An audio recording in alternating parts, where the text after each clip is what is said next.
Boa noite, boa noite. A gente está começando aqui mais uma live do Jornalismo Sem Trégua do programa Tim Lopes da Abrage. Vamos só dar um tempinho para todo mundo ir chegando, né? Ops. Isadora já entrou. Bom, a gente está começando aqui mais uma live do programa Tim Lopes, da série do Jornalismo Sem Trégua. E hoje a gente vai falar sobre um assunto muito importante, que é o jornalismo na Amazônia, né? A gente vai falar de um relatório quentíssimo que foi publicado agora. Tá lá no site da Abrage, se vocês quiserem dar uma olhadinha, baixa, lê, porque tem muitas coisas, tem muitas decisões, né, recomendações, tem muitas observações sobre o que está sendo feito na Amazônia. E principalmente a gente tem que lembrar que amanhã completam 2 anos da morte do Dom e do Bruno. Então a gente tem que falar sim sobre os riscos do jornalismo da Amazônia. A gente precisa falar sobre o assunto. E a gente, claro, chamou para essa conversa a jornalista e pesquisadora Rafaela Sindeski. Ela é jornalista, mestre em comunicação, doutoranda em ciência política pela Universidade Federal do Paraná. E ela, claro, também faz parte da Abrage e ela cuida do monitoramento de ataques a jornalistas. Isso é muito importante, tá? É importante vocês saberem que a gente está acompanhando e tem vários relatórios. Qual será o próximo evento? Alexandre Júnior, você me pergunta qual será o próximo evento? Meu querido, todo mês tem live aqui do programa Tim Lopes. E mais, tem o congresso, né? Se você ainda não se inscreveu, vai lá e se inscreve. Congresso da Abrage entre 11 e 14 de julho. Rafa, você pode explicar para a gente como é que foi feito esse relatório e por que teve uma parceria com os jornalistas colombianos? Tá bem. Então, esse relatório que a gente tem sobre o jornalismo na Amazônia, ele é uma parceria, como você já comentou, Angelina, com a Flip, que é uma organização colombiana que também luta, assim como a Abrage, pela liberdade de imprensa, só que lá no território colombiano. E esse relatório, ele discute, de modo geral, quais são os perigos, as limitações e as principais características do jornalismo na região amazônica, perdão. E essa parceria, ela foi feita justamente para que a gente possa cobrir de maneira mais efetiva o território amazônico, não só o brasileiro, mas a gente também acabou discutindo, então, o colombiano, com a Felipe. A gente conseguiu falar com diversos jornalistas, da parte da Abrage foram 22 entrevistas com comunicadores, jornalistas, pessoas de organizações da sociedade civil, pesquisadores, e aí quando a gente falou com jornalistas, a gente conversou com repórteres, editores, falou com fotojornalistas, cinegrafistas, porque a gente queria cobrir o maior número possível de âmbitos do jornalismo, né, de diferentes funções, de diferentes perspectivas, para que a gente pudesse falar sobre essa questão com mais propriedade. E na Flip eles falaram com 42 pessoas, né, profissionais também da sociedade civil, também jornalistas, comunicadores colombianos, para entender, então, como é que é esse contexto, esse panorama no país deles, e para que a gente pudesse juntar essas perspectivas e trazer para as pessoas, então, de uma maneira mais abrangente, como é que é essa questão do jornalismo na região amazônica.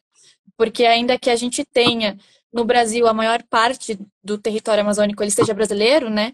A gente ainda não pode ignorar que existem outros países que fazem parte dessa região e que existem outras realidades e que é importante olhar para isso e discutir isso também. Então, só no Brasil a gente tem cerca de 60% do território brasileiro é território amazônico, né? Então a gente precisa olhar para essa questão, precisa olhar para o jornalismo na Amazônia e precisa entender quais são os desafios que os profissionais dessa região enfrentam.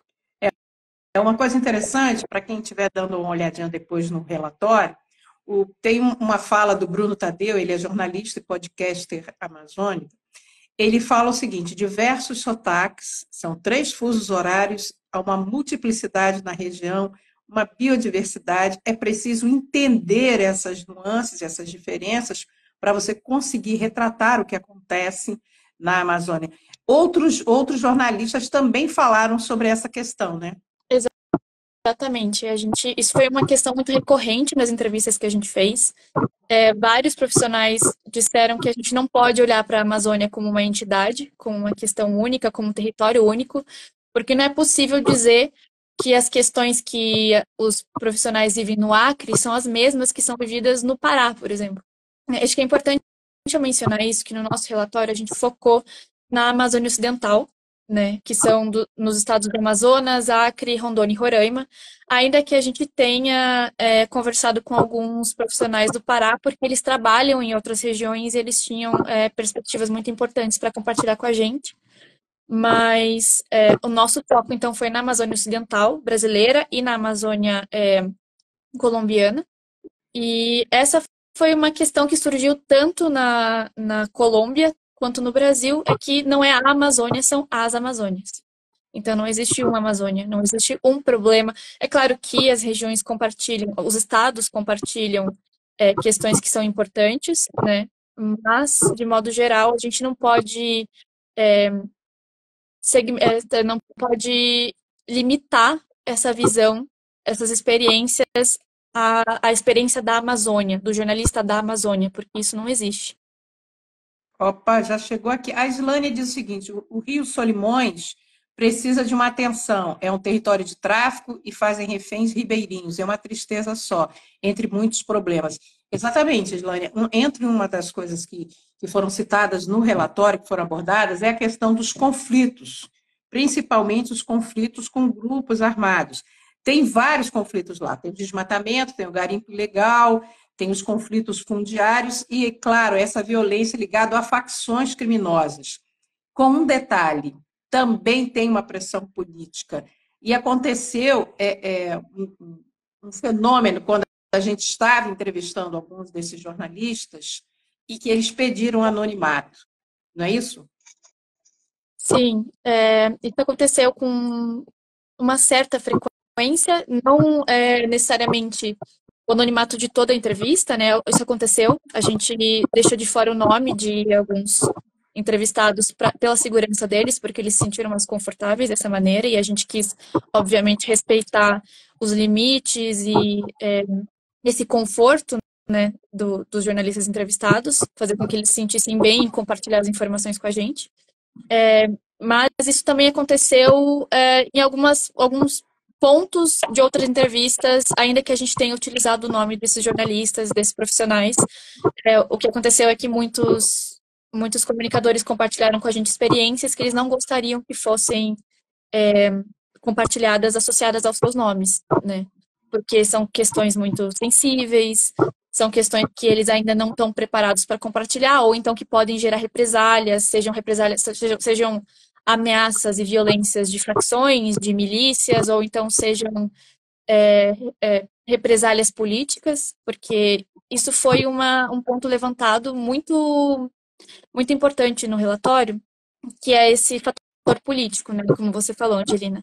A influência de atores políticos na região amazônica e nos estados e nas cidades amazônicas, e como muitos atores políticos, eles acabam patrocinando meios de comunicação, né, investindo em meios de comunicação, e isso acaba tosando a liberdade e a independência desses meios de comunicação, porque a questão da sustentabilidade também foi um elemento que surgiu com frequência nessas conversas, né? É muito difícil.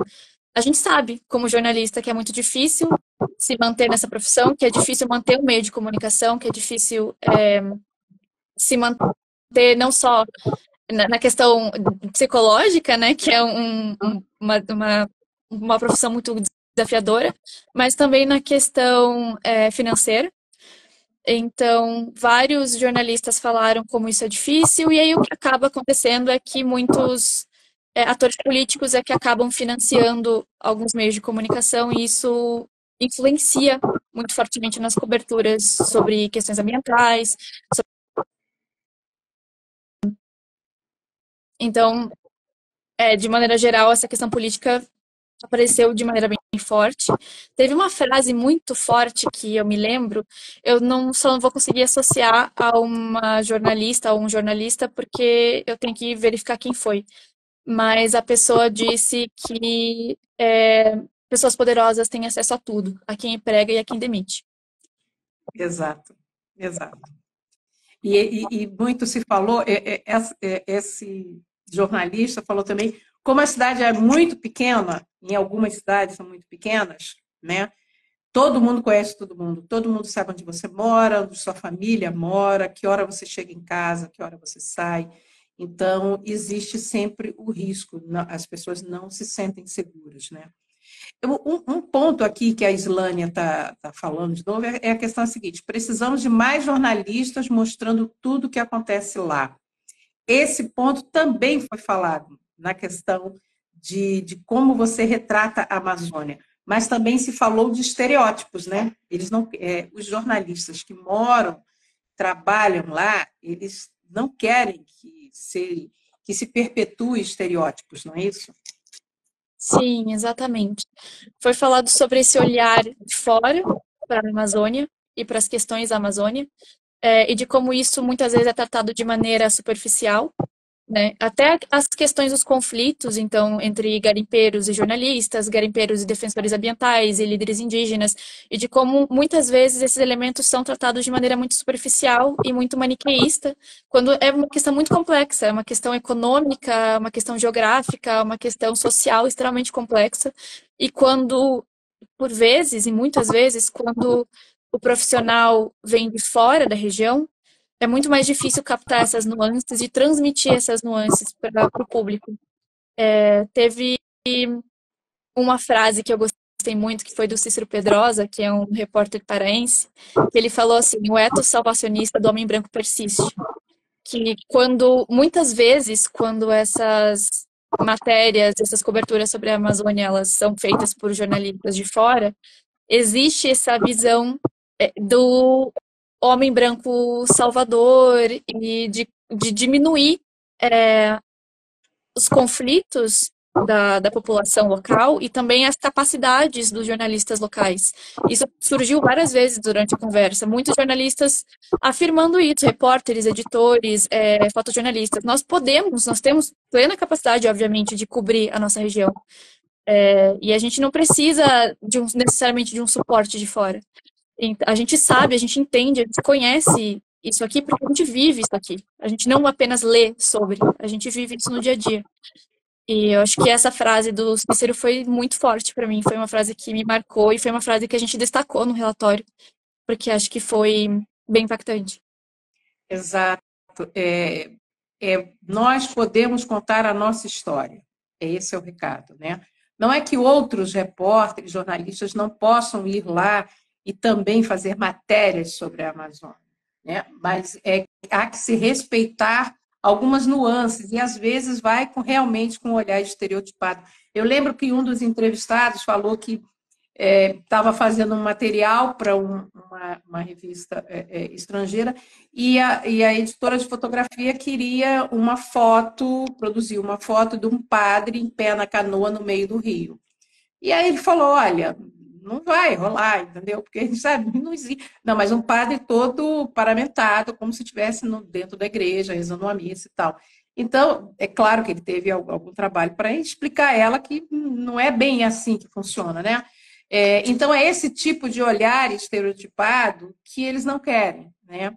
E que está super certo, né? A gente não pode referendar que isso continue, esse olhar estereotipado. E agora, olha, super legal. Tony Marques está dizendo o seguinte: ele é de Tucuruí, do Pará, do sul do Pará. Seja super bem-vindo, querido. Que bom que você está aqui. Volte mais vezes, porque já vou logo dando outro spoilerzinho aqui. Nós vamos ouvir, como a gente já ouviu também, outros jornalistas do norte do país, e a gente vai ouvir muita gente, mas eu não vou dizer quem, vocês vão ter que esperar para a próxima live. Mas deixa eu voltar aqui para o relatório, tá? Nesse relatório também, você cita um relatório do Repórter Sem Fronteiras, chamado Jornalismo em Chamas. Você podia explicar um pouquinho? Isso, foi uma publicação que o Repórter Sem Fronteiras, de um estudo deles, né? Que eles fizeram esse levantamento também e trouxeram esse mapa de ataques contra a liberdade de imprensa na região da Amazônia Legal. Se eu não me engano, ela é da Amazônia Legal. E eles registraram acredito eu, que mais de 60 ataques num período de 12 meses. E aí ataques de modo geral, ataques tanto de discurso estigmatizante, mas também de ameaças, de agressões físicas, diferentes formas de limitar e de impedir o trabalho de profissionais da imprensa na região e de meios de comunicação. Enfim, isso foi um relatório que a gente usou para ajudar a contextualizar, né, essa questão da violência contra jornalistas na região, porque esse nosso relatório que foi feito em parceria com a Flip, ele teve um olhar muito mais qualitativo. A gente queria sentar e ouvir os profissionais da região e entender muito mais a experiência e transmitir isso do que, de fato, levantar dados. Então, ainda que a Abrage faça esse trabalho de levantamento de dados com o monitoramento de ataques a jornalistas, que é uma pesquisa que a gente tem anual, e a gente lança relatórios relacionados a isso, com esses dados e com essas análises. Nesse relatório especificamente, o nosso recorte foi muito mais qualitativo. Então, para trazer um pouco desses dados e dessa profundidade, entender o panorama na região, a gente quis mencionar esse trabalho da RSF, porque foi um trabalho muito bem feito, um trabalho muito bem desenvolvido, um trabalho também que eles fizeram de escuta e levantamento, e a gente quis, então, citar isso e valorizar esse trabalho que eles fizeram. Ó, só pontuando aqui que a Lana Rocha chegou aqui, já mandou beijinhos e coração. Alana, coração eterno, né? A Lana Rocha é uma repórter aqui da Bahia, do interior da Bahia, e que sofreu ataques, e a Brage está acompanhando de perto o caso dela, né? A gente já está junto já há algum tempo. E isso para lembrar a vocês que, se vocês sofreram algum tipo de ameaça, algum tipo de ataque, vocês procurem a Brage. Nós temos vários programas relacionados a esse atendimento com o jornalista, e a Rafa, que está aqui, a Rafaela, ela faz esse monitoramento de ataque. Então, é importante vocês entenderem que vocês fazem parte de uma rede, que vocês não... Ninguém está sozinho, tá? Vamos procurar, vamos conversar, vamos ouvir as histórias de cada um para poder ver o que a gente pode ajudar. Isso é super importante. Rafa, eu queria voltar só numa questão que a gente estava falando sobre o jornalista que mora na Amazônia, que trabalha na Amazônia, contar a sua própria história. E aí a gente toca num ponto muito importante que foi levantado pelo relatório sobre a formação de comunicadores, principalmente comunicadores indígenas, né? Sim, a gente discutiu muito essa questão dessa importância de que líderes indígenas e pessoas indígenas possam contar a sua própria história, e foi o que você falou, Angelina, sobre os profissionais da região, né, que querem a oportunidade e também tem toda a capacidade de contar a sua própria história, não, ainda que não, e de novo foi o que você falou, não é que não possam, essas histórias não possam ser contadas por jornalistas de fora, mas existem pessoas lá dentro que podem contar, então por que não, né? A gente conversou com líderes e com representantes de comunidades indígenas que são jornalistas e que falaram sobre essa importância de poder contar sua própria história e de poder trazer essa perspectiva de dentro da sua comunidade para essas coberturas, né? Porque muitas vezes eles não se sentem ouvidos por meios de comunicação e por jornalistas que estão fora da comunidade e também não se sentem amparados pelo Estado quando existem problemas de violação dos seus direitos, isso relacionado a direitos de modo geral, mas também a ocupação de terras, e tem a questão do conflito com o garimpo. Isso surgiu muitas vezes nas conversas, que o Estado, o Estado brasileiro, ele está ausente nessas regiões e que ele não está fazendo o suficiente para que esses conflitos sejam solucionados de maneira segura para os defensores ambientais, para os jornalistas e para os líderes de comunidades indígenas. Então, eu lembro de uma frase legal sobre essa questão de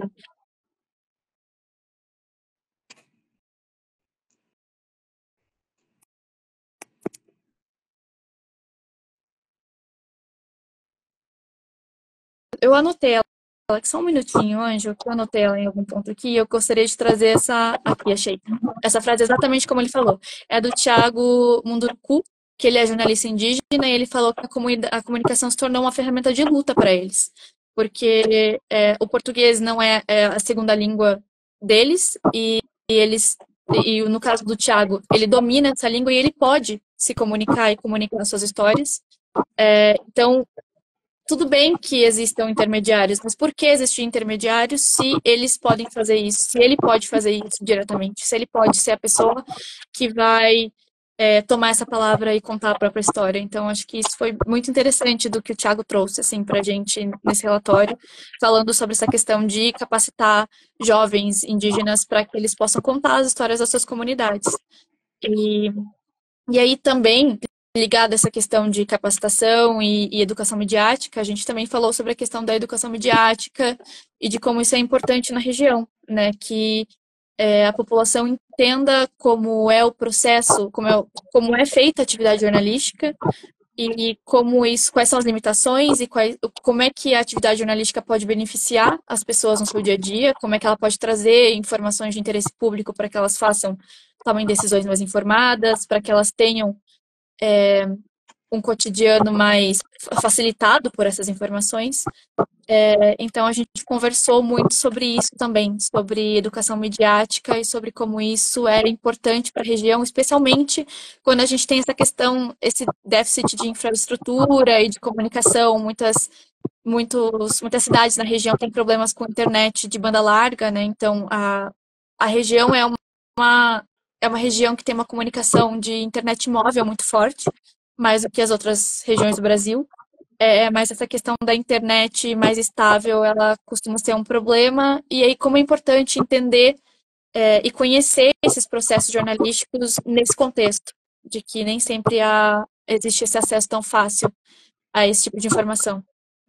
Isso é super importante que está falando, porque além da questão do local, né, territorial, que eles apontaram uma coisa interessante, que é a chuva também, né? Quando chove muito, os rios às vezes mudam, né, o curso, né, os afluentes, os pequenos afluentes. Então, você tem que conhecer a região. Uma frase que me impactou também foi da Kátia Brasil, que é da Amazônia Real, e que já trabalha, né, cobrindo território já há mais de 30 anos, e ela me disse o seguinte: eu não conheço a Amazônia. Quem disser que conhece a Amazônia pode estar se enganando, porque ela muda o tempo todo, não só a questão do território, como também os atores que atuam nesse território mudam muito rápido, entendeu? Então, hoje tem uma liderança, amanhã tem outra, tem um conflito aqui, de repente, que você não tinha a menor ideia que estava acontecendo, e aí você passa na comunidade e aí você descobre que tem um narcotráfico ali passando do lado. Então, é super complicado, sim, tá? Então, para conhecer a Amazônia, você tem que vivenciar o tempo todo. E vai tocar numa questão, né, da questão das medidas de segurança e dos protocolos de segurança, né?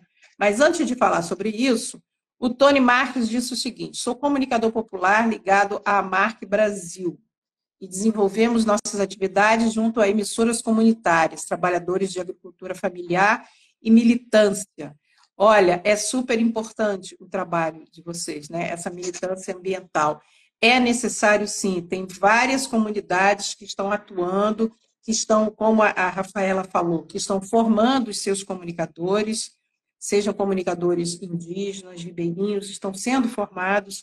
Existem muitas rádios comunitárias, isso é importante. Essa comunicação, essa produção de conteúdo local é super importante.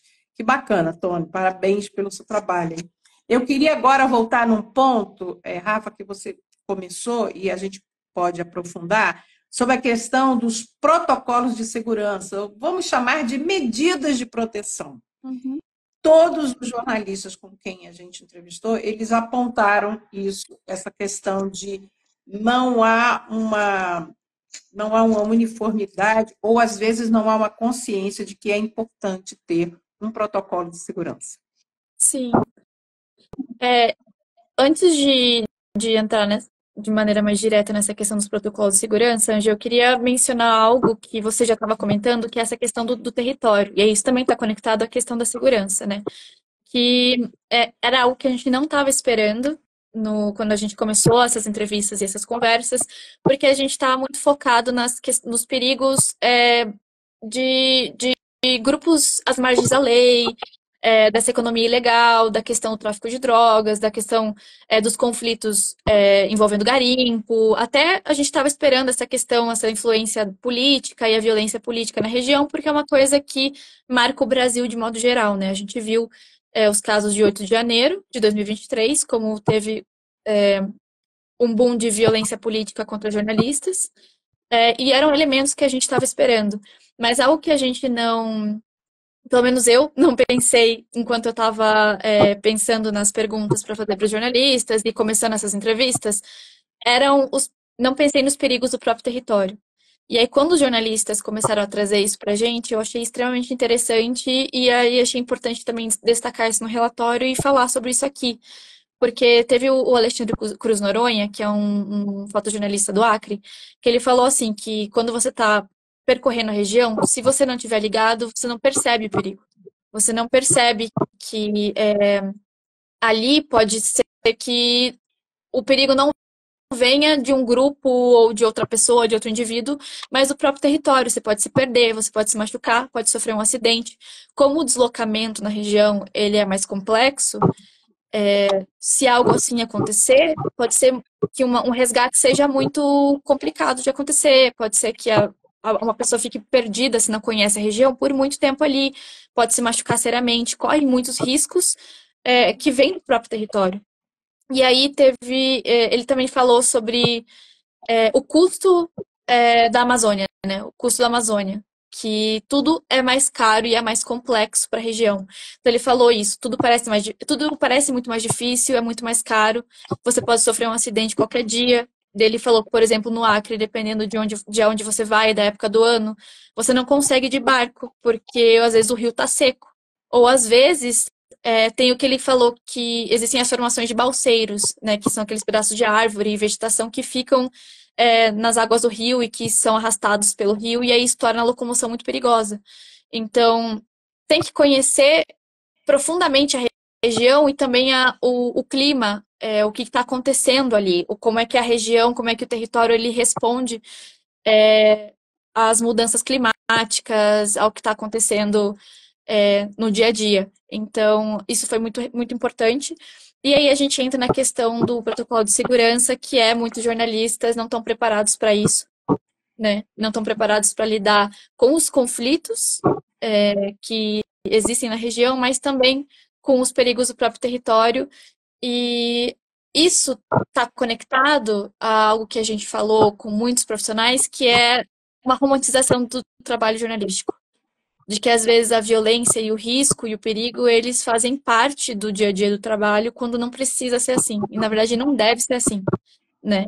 Então a gente conversou com muitos profissionais que estão muito preocupados com a sua segurança, mas que admitem que não tem um protocolo, que não tem medidas de segurança muito bem definidas, muito bem delineadas, quando vão cobrir alguma questão na região amazônica.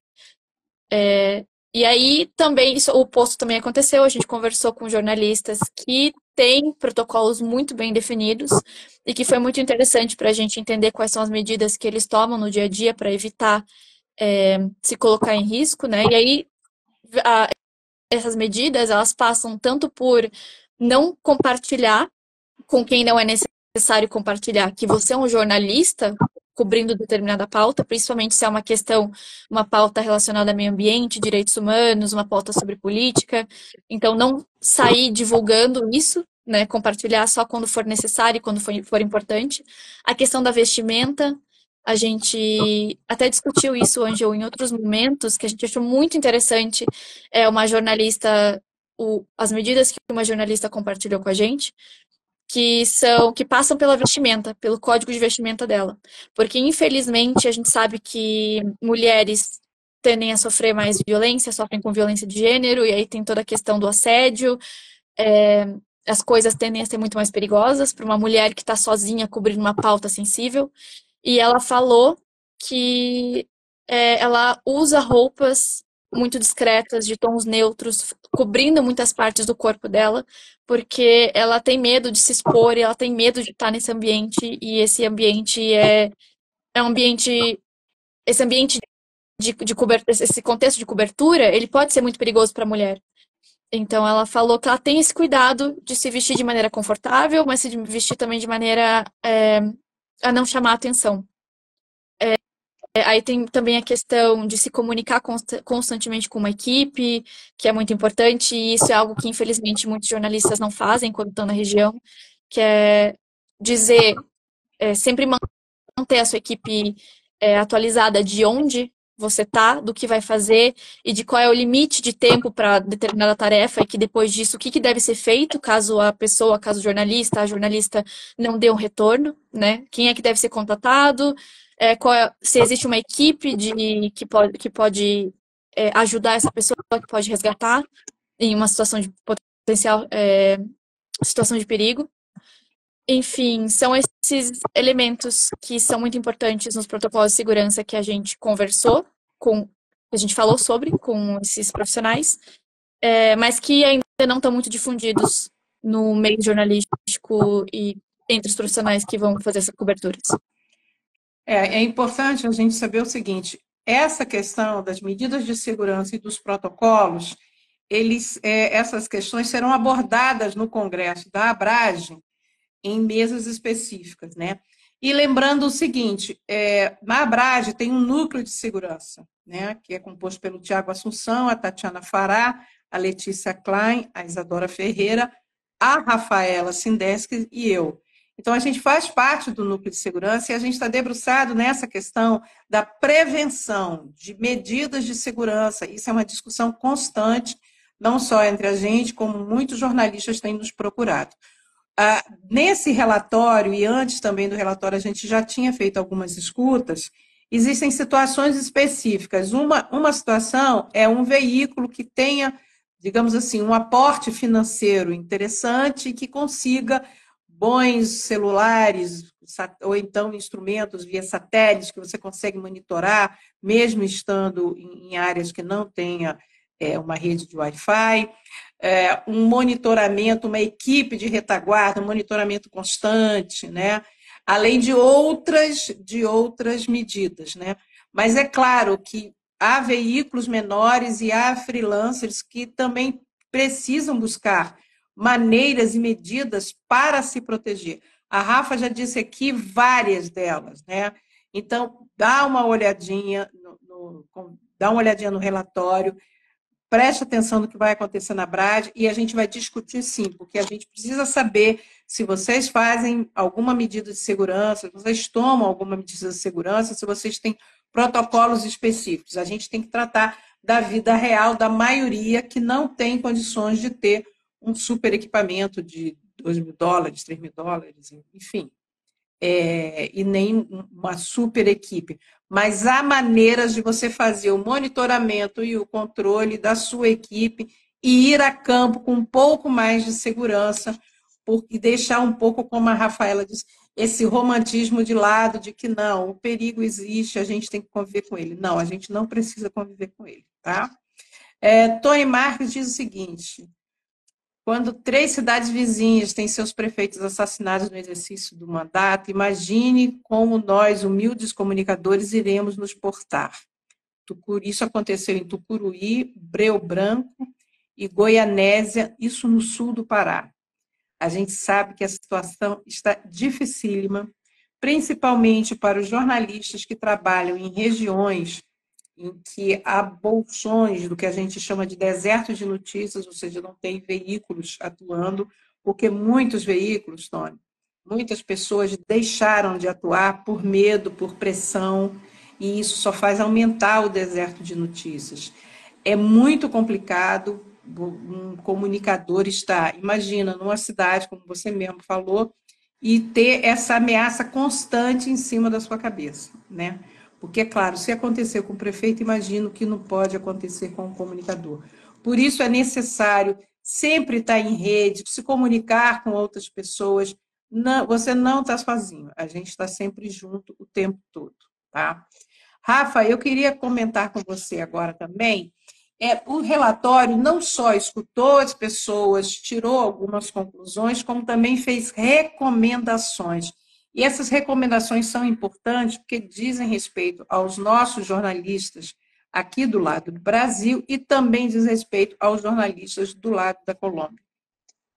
Sim. Ângela, só retomando esse ponto desse fator político, né, que a gente já tinha começado a live falando sobre isso, Isso. e aí você também trouxe essa questão dos desertos de notícias. Uhum.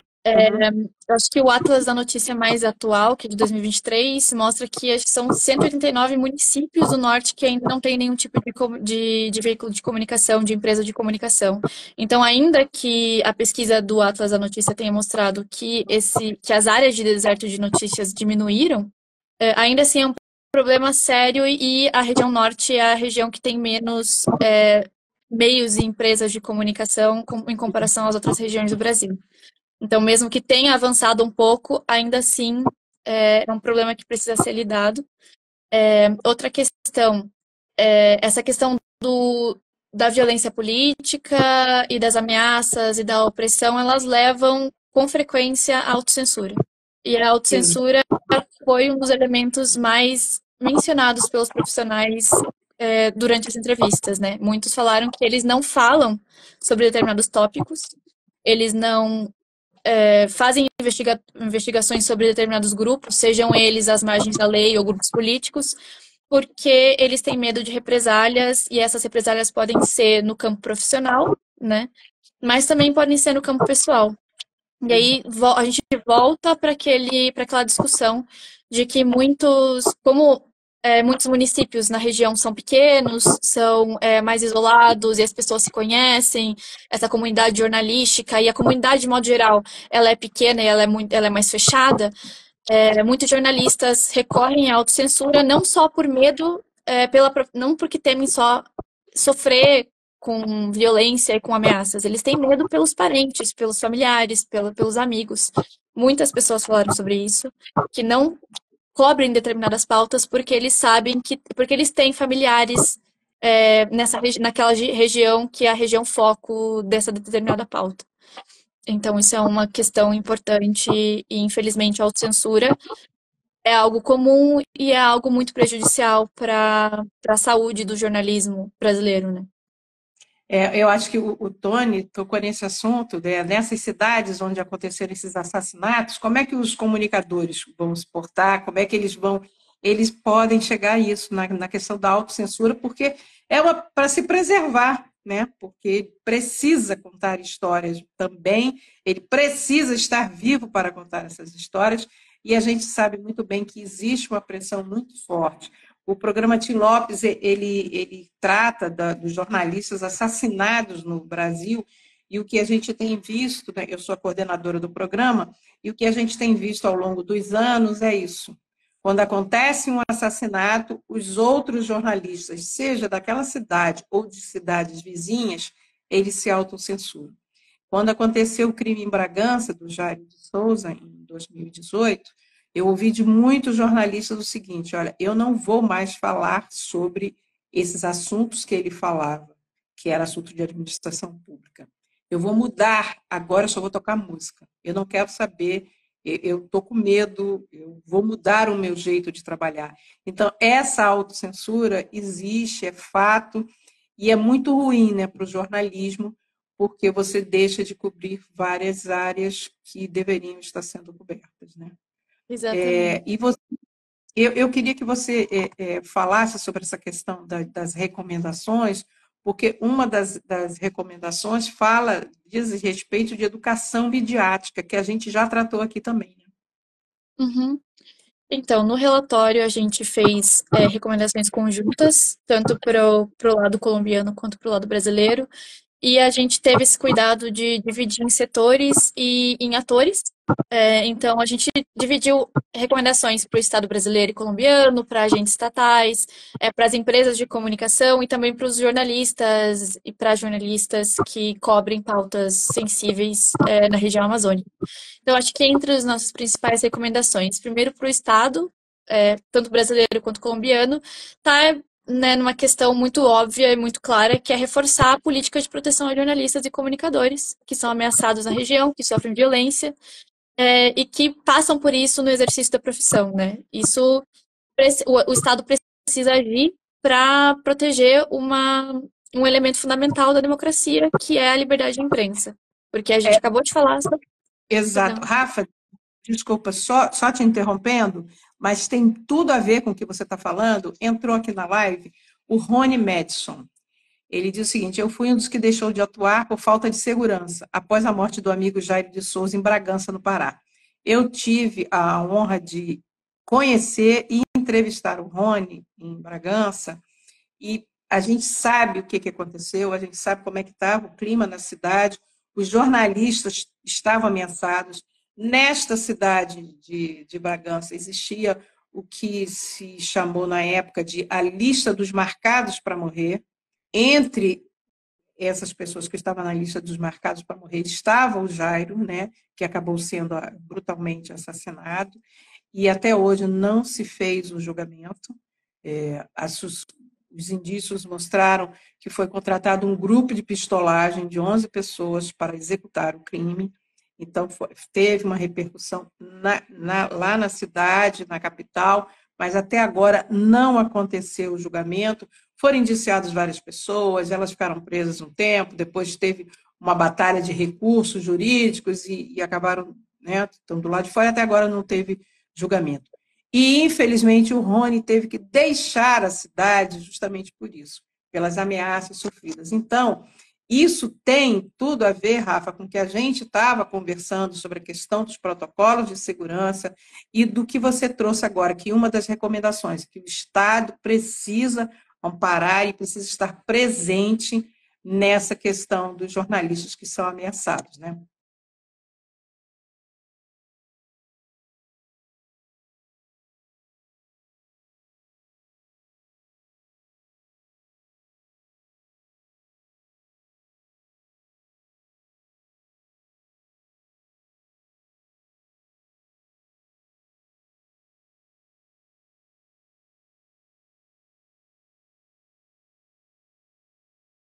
Comentasse um pouco mais sobre essa questão da E necessidade, né, do Estado estar presente. eu caí. Você caiu? Não tem problema. Voltou é o que interessa. Você já Travou. voltou? Estamos... Então tá ótimo. Então, Rafa, eu estava falando, eu estava conversando aqui com o Rony, através aqui do chat. Ele saiu do Pará e está em outro estado, por questões de segurança, evidentemente, né? O Tony Marques também está dizendo, ele está terminando de montar um canal no YouTube onde está buscando visibilidade aos acontecimentos né, passados e atuais. Olha, canais do YouTube são uma excelente canal é, né, repetição, mas é um escoadouro, digamos assim, de conteúdo jornalístico, né? Eu espero que você tenha sorte nisso, tá? Rafa, você já voltou? Acredito que sim. Me escuta, Ângelo. Eu te escuto sim, Tá querida. bom. Poderia falar mais sobre as recomendações? Você estava falando sobre a questão da presença do Estado, né? Isso.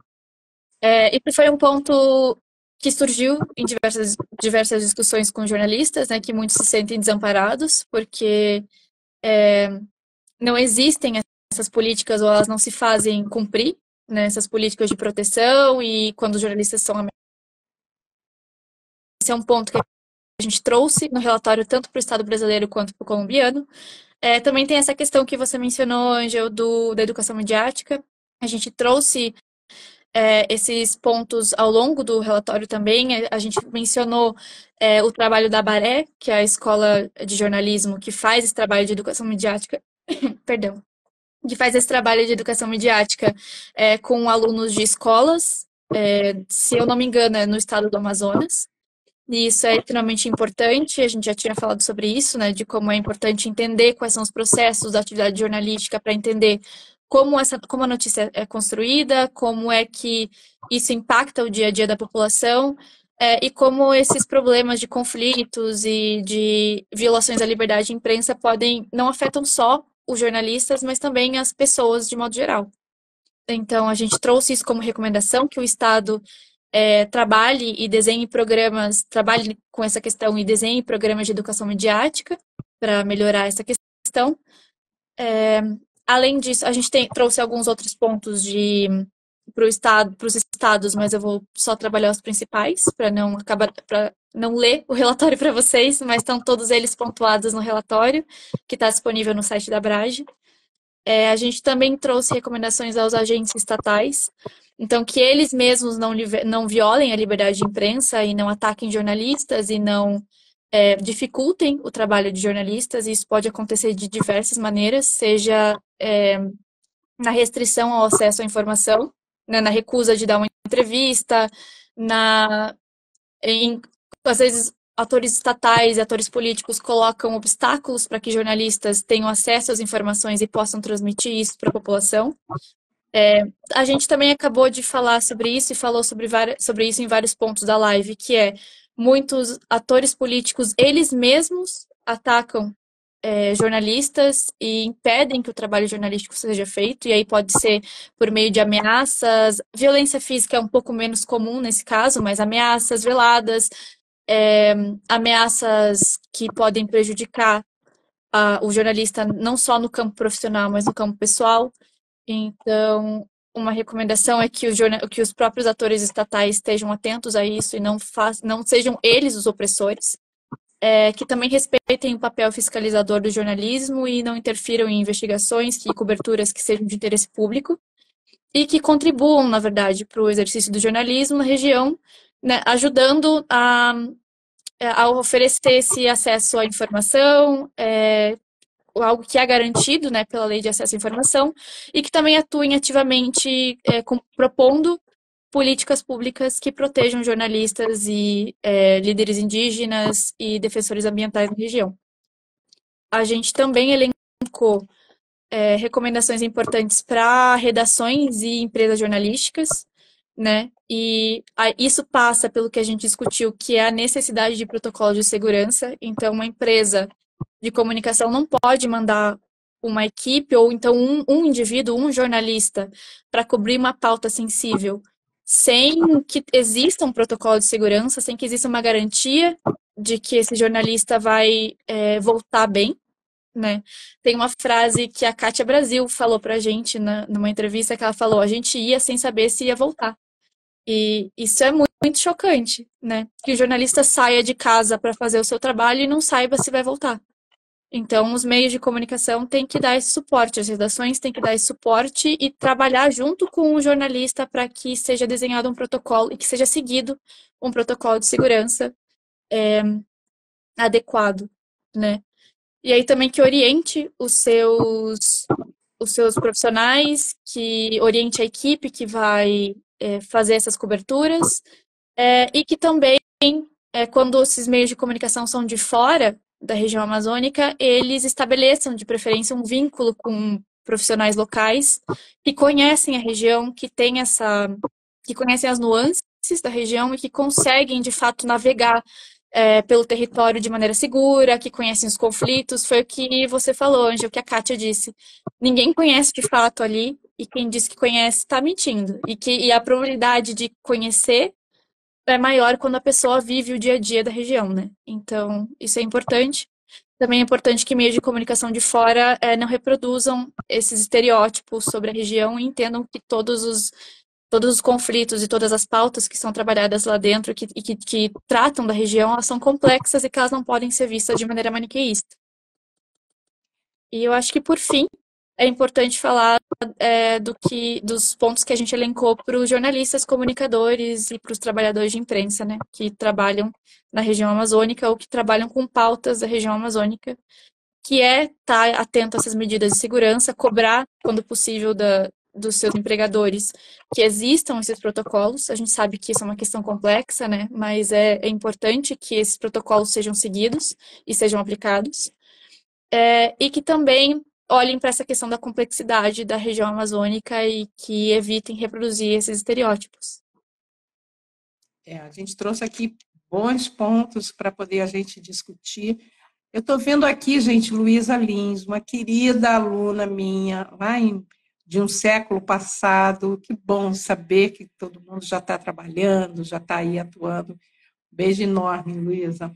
É importante a gente estar falando aqui dessa questão do protocolo, e a gente está repisando sobre isso, porque é uma questão de prevenção, tá?